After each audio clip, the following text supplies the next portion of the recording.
Yes, good morning, good morning, good morning. We are live with HAVPA survey. Today is April the 14th.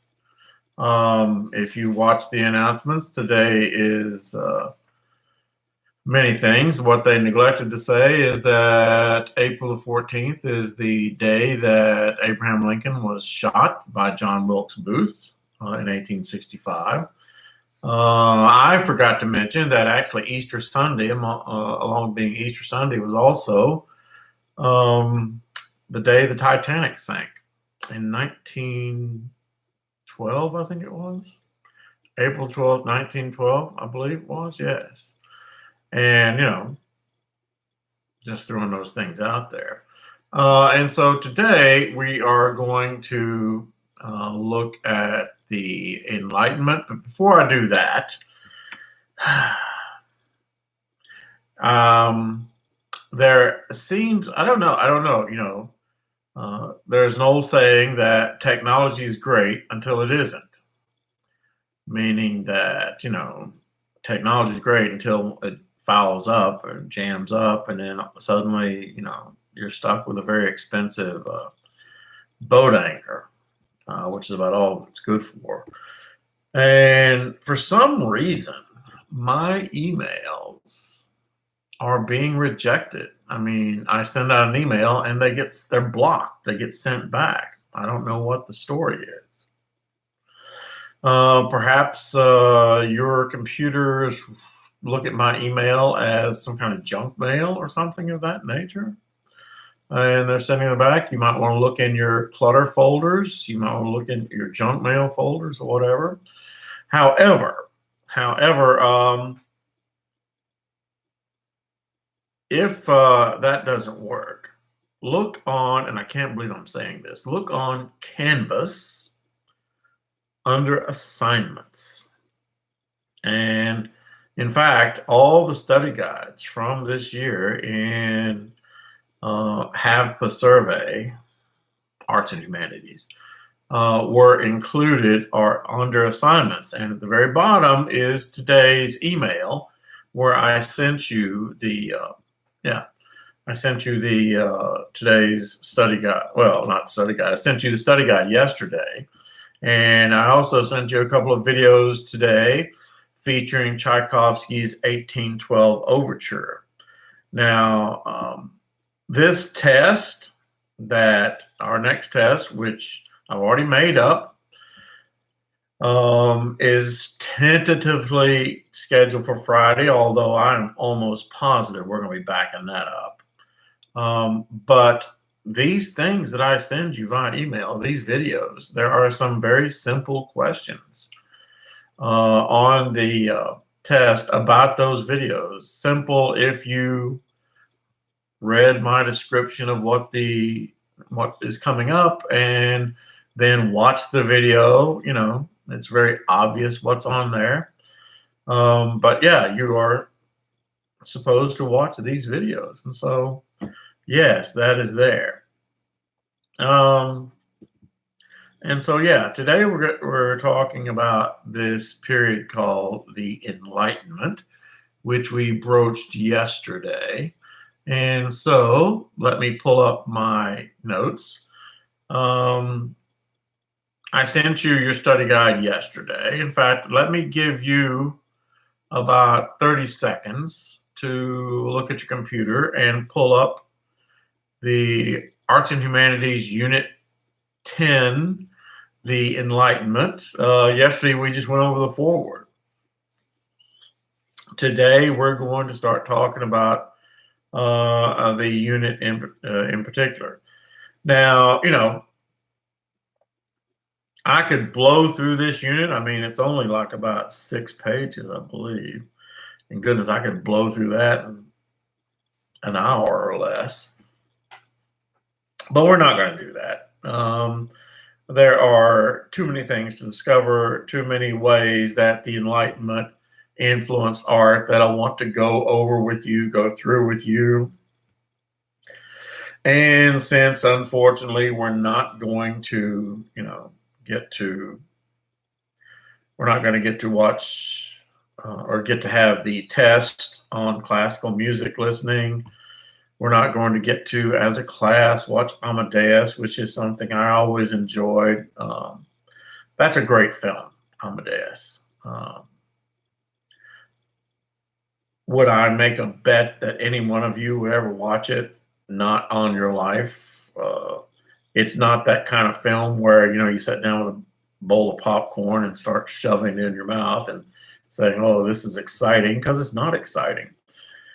However, it's a well done piece, and I am going to be sending you small bits of the film for your perusal on a day-to-day basis. And that film very, very much has a lot to do with the Enlightenment period, very much has to do with also the Baroque period. Amadeus was filmed in Prague in the Czech Republic. The reason being that Prague, unlike most of the rest of Europe, was not bombed during World War II. It was pretty much left alone, and so they used the city streets of Prague as the setting for the film Amadeus. And they utilized some of these very old buildings, and when you go into these buildings in the film, if you allow yourself, you look at not only the characters who are speaking, but you take a minute and look around the room when you're in that film, and you see all the decor, the very ornate decor, the chandeliers, the wall trimming, the sculptures, which is part of the Baroque period, but was still hanging around during the Enlightenment period. And so let us begin then with Roman numeral 1. I trust that you have your study guide out. The Enlightenment and the Age of Reason are both born in Paris, France, which was ironic, as France was in many ways one of the most backwards nations of Europe. Say, what does that mean, Mr. Jordan? Well, in France, in the 18th, 19th century, 18th century, 17th and 18th century, France was under what they call the old regime, which means that 80% of the population of France were peasants who still had feudal dues. You say, what are feudal dues? That means that they had to pay taxes to absentee landlords. That means that they could not, for example, dress. Even if they had the money to wear nice clothes, they could not dress like the upper class did. They had to bow when certain members came into their presence, such as members of the nobility or members of the clergy. They had to bow. And France was at that time divided into three estates, three classes, three estates. The first estate was the clergy, the priesthood, which made up about 1.3 or 4% of the population. The nobility made up about 1.4 or 5% of the population. They were the second estate. And the third estate was everybody else. And the third estate paid all the taxes and had to do all the work. It was a backwards country. So getting back to this Age of Reason, Age of Enlightenment, the primary movers and shakers of the Enlightenment, however, were French. I mean, if you go down the list of names of the Enlightenment, Jean-Jacques Rousseau, obviously he's French. The Baron de Montesquieu, French. Denis Diderot, French. Voltaire, French, etc., etc., etc. And so the primary movers and shakers of the Enlightenment, however, were French and were called as a group, which is on your test, guaranteed, the philosophes.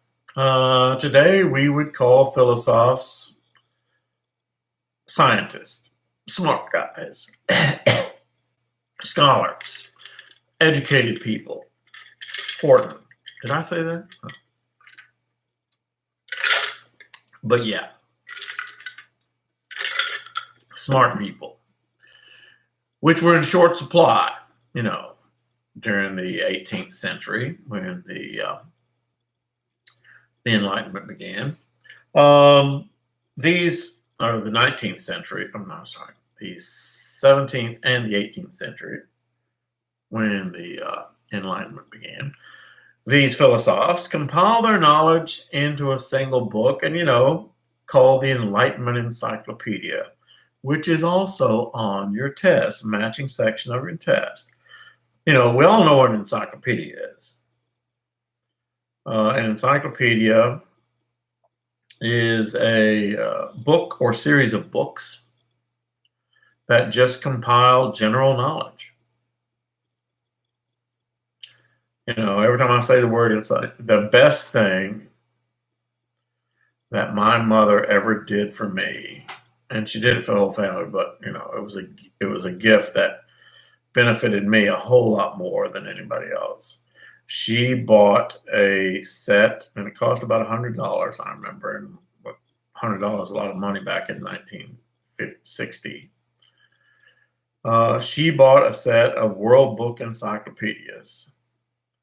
And I somehow stumbled across the fact that in one of the, and this is before I could read, that one of the encyclopedias had animals, and it had pictures of all these animals in it. And so I began, I couldn't read, so I had to search through the encyclopedias to find which, book contained the pictures of animals, because I just was fascinated. It showed pictures of animals. And that began me just looking through encyclopedias. And I, of course, gradually began to read in the lower grades. And I started reading encyclopedias at age 6, 7, something like that.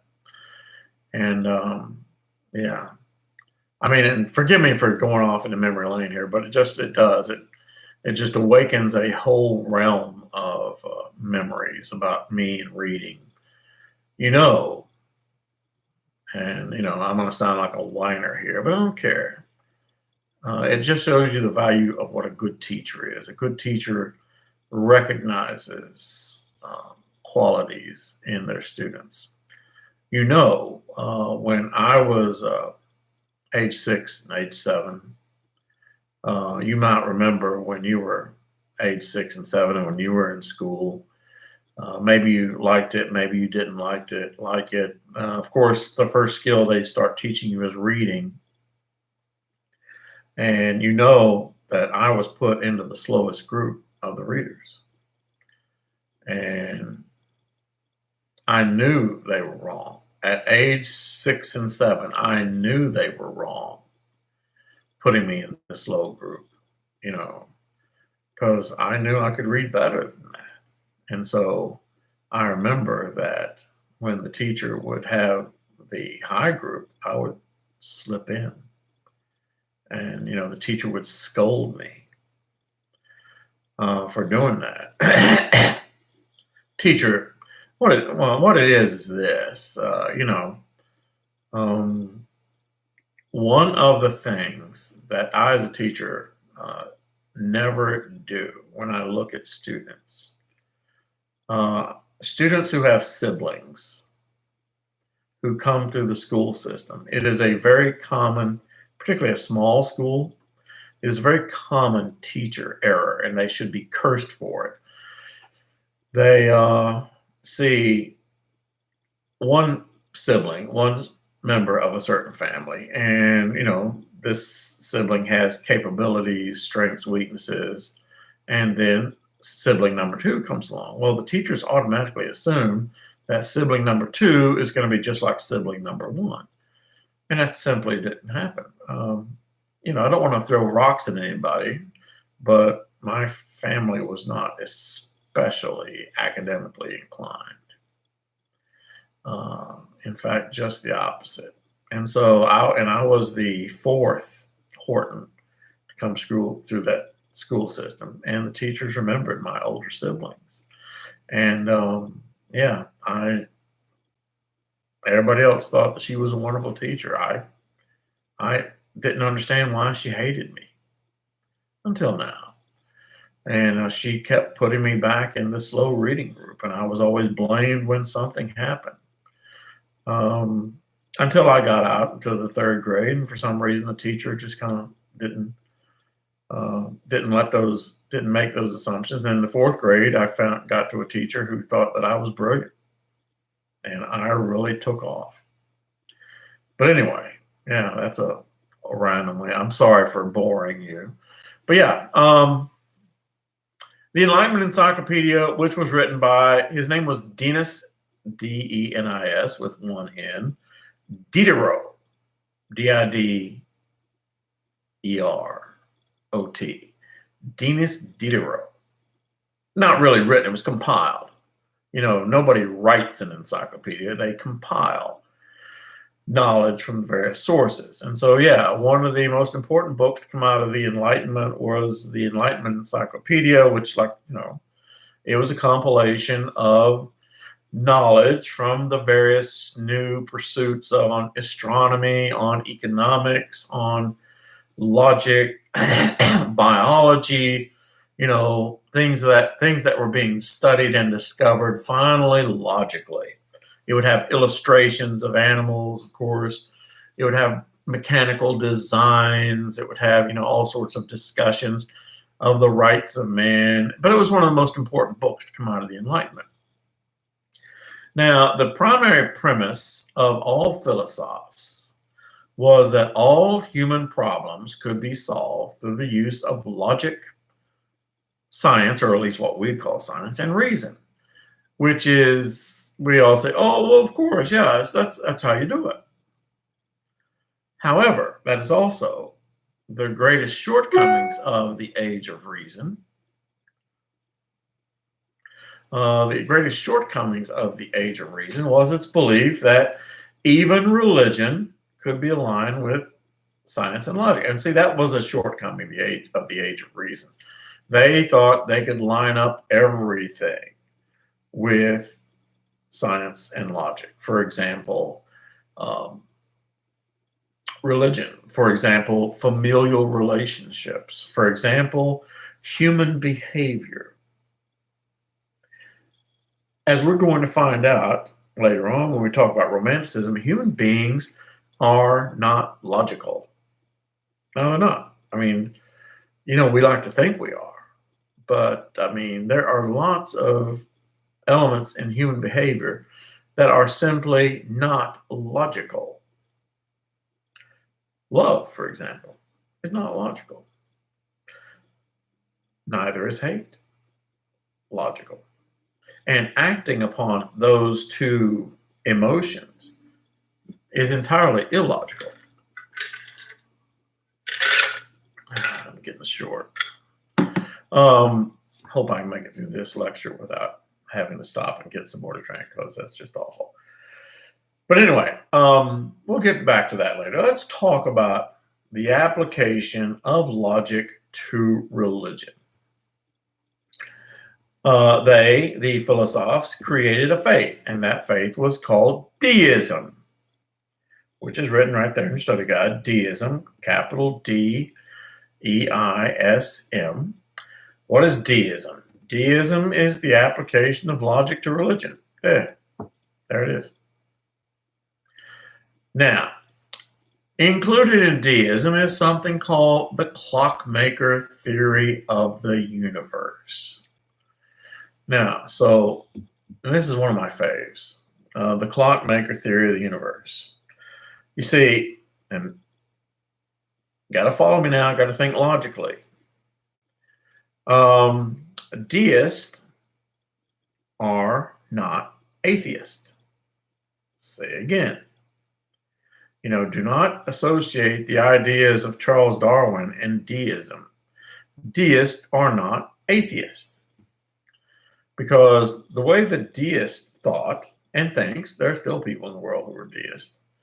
is that, this universe that we live in, with all the stuff, with all the planets that, revolve around each other, with the four seasons that come and go, with, the antelopes eat the grass and the lions eat the antelope, and then the lion dies and becomes the grass, and the antelope eats the grass. Circle of life, Simba.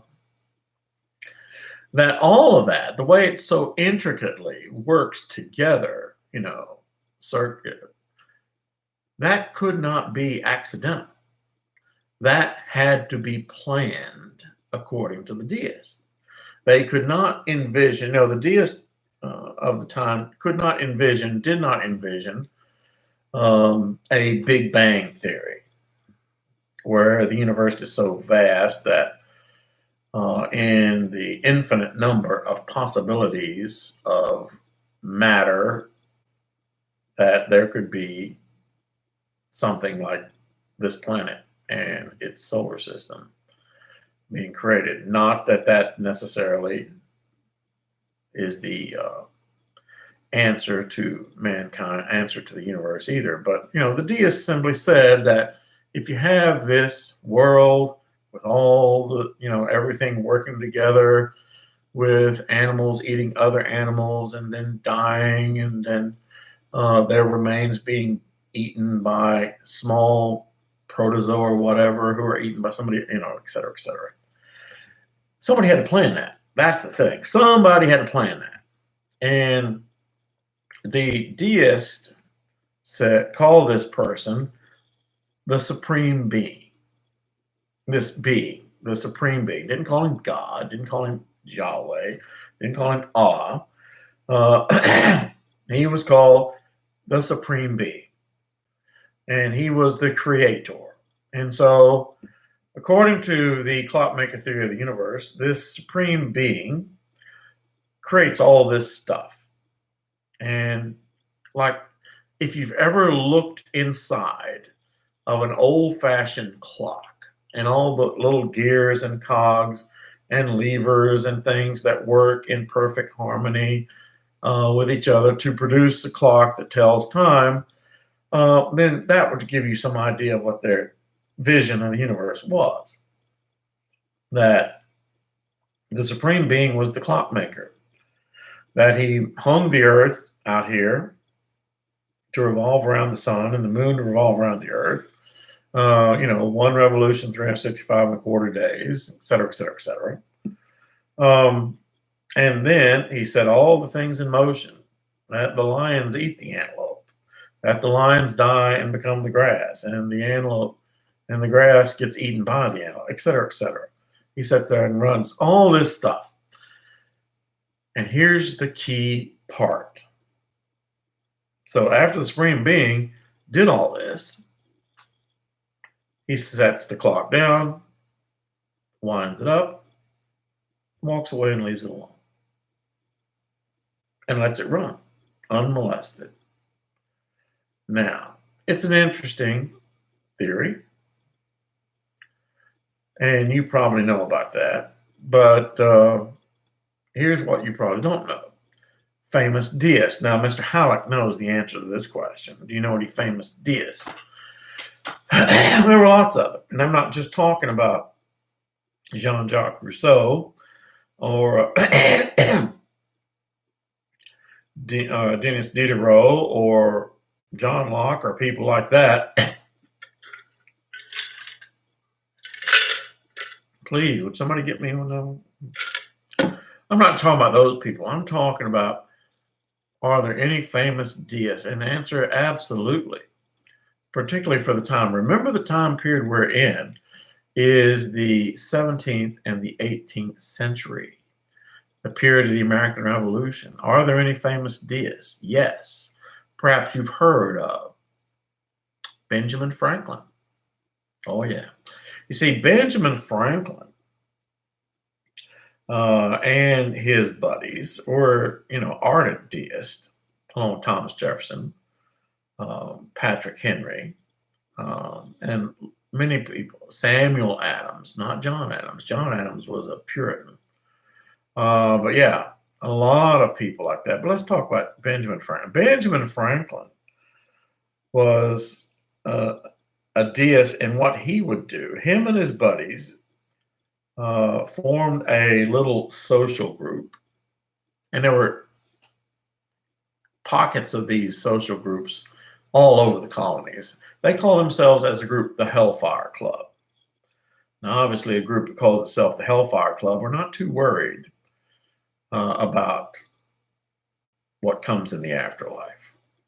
And what Benjamin Franklin and his buddies would do when most other people of colonial America, the so-called good people, were going to church on Sunday morning, Benjamin Franklin and his buddies would go down to the local tavern, where of course they would know the owner, and they would get the tavern, the innkeeper, to open up, and they would go inside, sit down, drink alcohol, and talk about ideas, talk about, theories, debate over logic, debate over whatever the subject of the day might happen to be. For example, should a king have the right to rule a country?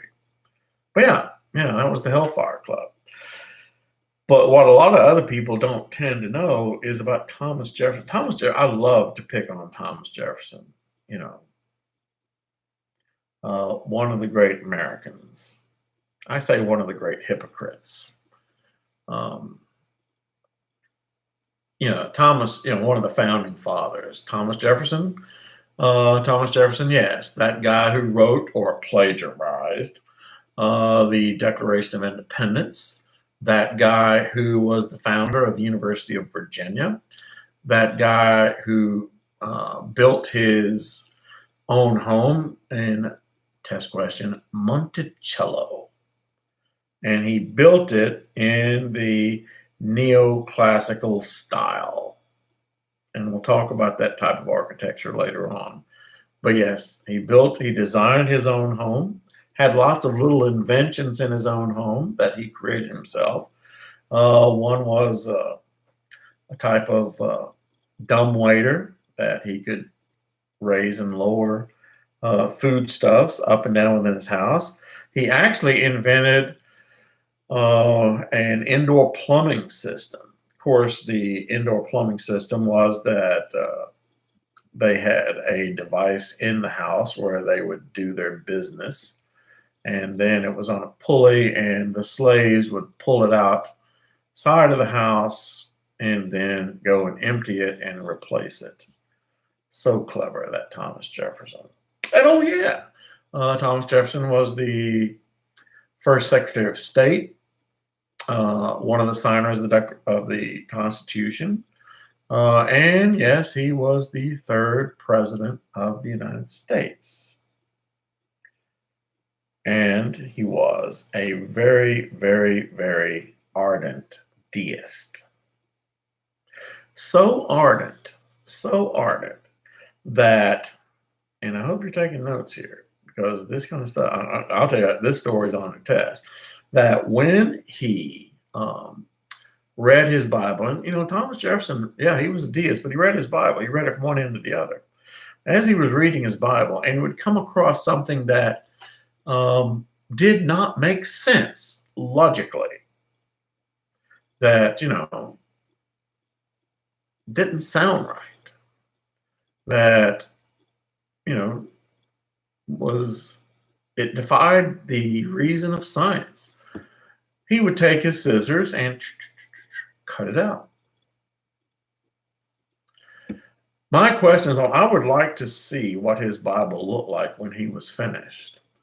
Because think of the things we're talking about here. How many things are written in the Bible that defy logic? Well, let's see. Moses parting the Red Sea. There's Jesus feeding the 5,000 with 5 fishes and 2 loaves, something like that. Jesus turning water into wine. The prophet Elisha calling down lightning from heaven. And that's really, really just to name a very few things. I mean, if you really ever read about, the thing is full of what we call miracles. And yeah, I would like to have seen which ones Thomas Jefferson cut out and what his Bible would look like in the end. So yeah, in fact, Thomas Jefferson actually wanted to remove any reference to God out of any government documents, such as "In God We Trust." Thomas Jefferson was not in favor of that. Now, the question is, and I know that, for example, Mr. Hallett probably knows that. The question is, why don't most people know that? And the answer is that, you see, the state of Kentucky, like every state in the United States, is required to teach American history, not just to give students a background or knowledge, but to also make them feel good about being American. I'm not sure how many people would feel good about being American if they knew that one of the founding fathers, one of the integral founding fathers, one of the people who was very prominent in laying the foundation of this country, would take his Bible out and cut it to pieces with the scissors. Yeah. Or would, I think Thomas Jefferson had somewhere in the neighborhood of 120 slaves. And that one of those slaves, Sally Hennings, he used as his personal sexual surrogate because his wife was not in good health. Yeah. And so those things aren't really mentioned too much in history. It really doesn't want to do that. And yet, the current trend now is to try and go down to the South and find other people who were slave owners who, and who have not just slave, but Confederate leaders, and destroy any monument that has been erected to them. I say that's great if you're going to do that. Actually, I don't. I don't like destroying monuments. I don't like destroying works of art. Because, when you destroy a work of art is forever unless you destroy it. And when you destroy that work of art, it's gone forever. And nobody said you had to like it. In fact, the best thing is to be educated about what does this art represent. And if what this art represents is something negative, put it in the description. This is not a good thing here. This particular leader owned slaves. This particular leader, regularly kept people in bondage. We don't do that. And I'm getting way off the subject. I'm sorry. I am sorry. I just don't think it. I think we're very hypocritical about that. I mean, for example, to go through this country and to find these monuments to people who were once prominent, and then destroying that monument. It's kind of like what when the Taliban took over Afghanistan. When the Taliban first took over Afghanistan about 20 years ago, and they were in power then, one of the first things they did there in Afghanistan, there were these Buddhist stone carvings. These carvings of the Buddha, carved in stone 800 years ago. Well, of course, the Taliban couldn't abide by those things being there, and so they took an RPG and destroyed it. The ISIS in Iraq, when the ISIS state took over a certain part of Iraq, this part of Iraq had a museum with a lot of ancient Assyrian antiquities, statues carved out of stone. And they did not destroy them. And the only reason they did not destroy them was because the curator of the museum that held them had had them shipped out and hidden. And when the members of ISIS got a hold of this guy, this curator, they beheaded him. He would not tell them where those things were hidden. You know, and I'm off the subject here, but I mean, I'm not for destroying pieces of art. You know, art is forever. It should be forever. You don't have to like it, but it says something. It is a creation. It shows, you know, mankind exhibiting the best part of himself, which is to create something. And if you don't like it, look the other way. If you don't like it, you know, go look at something else. Anyway, back to the matter at hand. So yeah, that was Thomas Jefferson's Bible. When Voltaire said, "Crush the infamous thing," what is he referring to? Voltaire, also a great thinker of the Enlightenment, when he said, "Crush the infamous thing," the infamous thing he was referring to particularly was the Roman Catholic Church, because in Voltaire's France, the Roman Catholic Church was a hierarchy that paid no taxes, that had no civil obligations. They didn't have to do anything, and yet everybody had to do what they said, you see.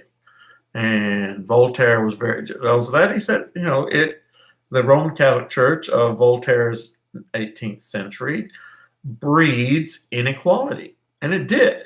You know, clergy is here, you are here. There's something wrong with that equation. And so when he said "crush the infamous thing," he's primarily referring to the Roman Catholic Church, but also to organized religion. Now, in fact, this is one reason, again, the philosophes as a group were really, really not pro-Christian, pro-Jewish, Muslim, Christian morality people. Once again, the philosophes were people who really got into the morality, if that's what you call it, of the Greeks and Romans. They once again looked to the Greeks and Romans for their inspiration about how to be moral people. And remember, we talked about the Greeks and Romans. Morality was not their strong suit. You know, I mean, having sex with everything that moved was kind of like a Greek thing to do, and Roman for that matter. And so that it will explain a lot of the actions of many of the philosophes, totally abandoning traditional Judeo-Christian Muslim morality in favor of hedonism, basically.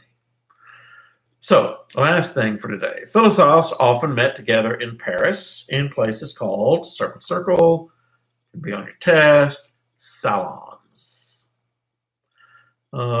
And these salons were, you know, were nothing but, you know, halls, drinking, watering holes, where they would socialize, drink coffee or alcohol or both, and eat and discuss their favorite topics in reason and logic. For the record, the philosophes were a bunch of sexist pigs. They allowed women to serve coffee, but to participate in discussions of intellectualism, women need not apply. Which leads me to Jean-Jacques Rousseau, which we will talk about tomorrow. Okay? And so, yes, I hope you look at those two videos I sent you. In fact, you should. There will be test questions on them. We'll begin with Roman numeral 2 tomorrow, Mr. Pugh. Thank you for reminding me. And I will see you tomorrow. And once again, please look at Canvas. That's where you'll find all the assignments and study guides. If you don't find them, please email me. Please contact me, and we'll see what we can do. But for now, that test is scheduled for Friday. I really think we're going to be bumping that back. And so, yeah. stay safe, stay inside, wash your hands, and have a good day. This is me signing out.